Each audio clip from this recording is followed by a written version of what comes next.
À l'occasion du procès d'Abdelkader Mera, les médias ont rapporté que Maître Dupond-Moretti, son avocat, était devenu l'un des hommes les plus détestés de France pour avoir pris sa défense. Comment, mesdames et messieurs, pourrait-on se rallier à une telle opinion? Pourquoi assaisonner de cette manière cet avocat? Car personne n'ignore que tout accusé a droit à un avocat, même le diable. Personne n'ignore non plus le rôle pivot de l'avocat dans une démocratie. Car l'avocat, même du diable, ne défend pas le terrorisme. Il défend des valeurs posées par la société, pour la société. Mais avant de développer une telle réflexion, sachez, mesdames et messieurs, qu'à la question « L'avocat du diable doit-il gagner son procès ?» je vous répondrai que l'avocat du diable doit absolument avoir la possibilité de gagner son procès. Pourquoi ? Eh bien parce que nous sommes tous potentiellement des diables. Parce qu'en effet, le diable, bon, d'accord, c'est le chariot qui sert à faire vos déménagements, bon, ça, très bien. Mais à part ça, le diable, c'est celui que l'on fait. Le diable, c'est celui qui est considéré comme Satan, Lucifer, le démon de minuit, tout ce que vous voulez, par l'opinion publique, par l'individu. Par conséquent, n'importe qui peut être considéré comme le diable par n'importe qui, et pour n'importe quoi. La petite grand-mère qui voit son voisin reproduire Projet X dans son jardin va se dire « Oh mon Dieu, ce jeune homme est habité par le diable, Satan l'habite. »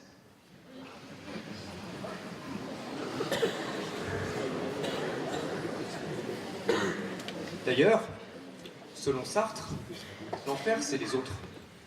Pour le sorcier, le moldu. Pour le respect, Lorenzo, l'empereur du sable. Pour l'étudiant, les STAPS, ou parfois dénommés étudiants en sport. Mais l'enfer, c'est aussi pour Christine Boutin, l'homosexuel, et pour le reste du monde, Christine Boutin.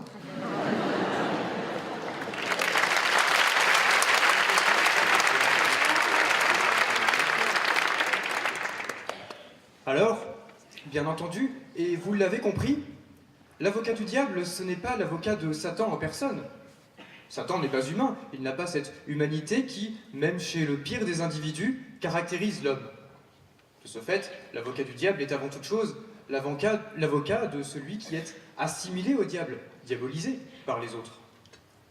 D'ailleurs, j'ai pu lire que le diable est habituellement représenté comme un monstre humain griffu, à la figure terrifiante, avec de longues oreilles pointues, des cornes, une poitrine de femme, des pieds fourchus et une longue queue. Ce qui prouve bien que l'avocat du diable n'est qu'une pure métaphore, puisque personne ne correspond à une telle description. Sauf en ce qui concerne la poitrine de femme et la longue queue, mais ça dépend de chacun. Bien évidemment, quand on parle de l'avocat du diable, on pense d'abord à l'avocat des meurtriers multirécidivistes, des nazis au procès de Nuremberg, des terroristes, de Dr No, de Vianney, bref, de l'avocat qui défend a priori l'indéfendable, la cause perdue.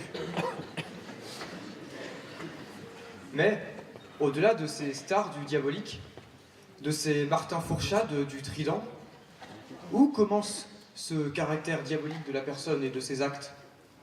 Alors, comme je vous l'ai dit, n'importe qui peut être diabolisé par n'importe qui et pour n'importe quoi. Votre banquier vous a d'ailleurs peut-être diabolisé parce que vous tirez le diable par la queue. De même, vos parents vous ont peut-être diabolisé parce que vous avez quitté les études de droit pour monter un point de vente de hand spinner. Il y a donc là une gradation, du diablotin à Méphisto, incarnation du diable dans la légende de Faust, avec qui on a l'habitude de prendre son pied. C'est donc parce que nous pouvons tous être diabolisés que l'avocat du diable doit pouvoir gagner son procès. Sinon, personne ne pourrait gagner son procès.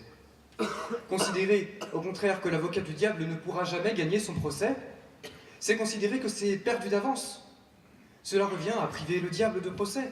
Et c'est là que ce n'est pas possible, parce que c'est s'arrêter à un jugement moral, celui de l'opinion publique qui a choisi de diaboliser la personne. Et alors quoi? Vous, moi, aurions le droit de considérer qu'un tel ou un tel sont coupables, sans procès, qu'il s'agit du diable? Ce ne serait pas acceptable, car notre société pose l'idée supérieure que tout un chacun a droit à un procès, même le pire d'entre nous. Sinon, dans un tel système, l'avocat, ce n'est que du guacamole. Cela est d'autant plus important que nous sommes tous diaboliques d'un côté et angéliques de l'autre. Ange ou démon? Vaste question d'ailleurs. Difficile de faire la part des choses. Tenez, Clara Morgan, ange ou démon? Je laisse le soin à chacun d'apporter sa réponse à cette question. Ainsi, là où l'avocat du diable peut gagner son procès, c'est qu'il y a en chaque être humain une humanité. Même chez le videur du boléro, il y a une humanité. Si. Et c'est parce qu'il y a ce caractère humain chez le délinquant du 4-9, chez le dictateur meurtrier, chez Abdelkader Mera, chez Cyril Hanouna. Humanité qui suppose une personnalité, un agissement contextualisé, que le pire des hommes a le droit à un procès, a le droit à un avocat pour le défendre, et que l'avocat, plutôt que de laisser Lucie faire, pourra plaider cette humanité. Bien sûr, l'avocat parviendra parfois à faire acquitter son client. Ce fut le cas de Patrick Dils, initialement diabolisé, condamné même, mais acquitté car victime d'une erreur judiciaire. Mais lorsque la culpabilité du mis en cause semble inévitable, lorsque l'avocat de la défense lui-même ne croit pas en l'innocence de son client, ce ne sera alors pas cette innocence que l'avocat plaidera. L'avocat plaidera la décision la plus juste pour une personne humaine. C'est donc par ces considérations que l'avocat dit du diable pourra espérer gagner son procès. Et c'est là toute l'importance de l'avocat. Celui-ci n'a pas vocation qu'à côtoyer la tomate ou la mayonnaise. Sa présence au procès du diable est déjà une victoire pour la démocratie. Par la puissance de son argumentation, il va tendre vers la situation la plus juste pour son client. Mais surtout, la présence d'un avocat pour le diable, c'est l'assurance de la présence d'un avocat pour tous. Et avant de peut-être terminer en vinaigrette, il va tenter de préserver l'humanité de chacun et de garantir une justice juste, sans pépin. C'est ça, le noyau de l'avocat. Alors, si gagner son procès, c'est obtenir pour son client la décision la plus juste, alors oui, mesdames et messieurs, oui, l'avocat du diable peut gagner son procès. Et je dirais même plus, l'avocat du diable gagnera son procès. Je vous remercie.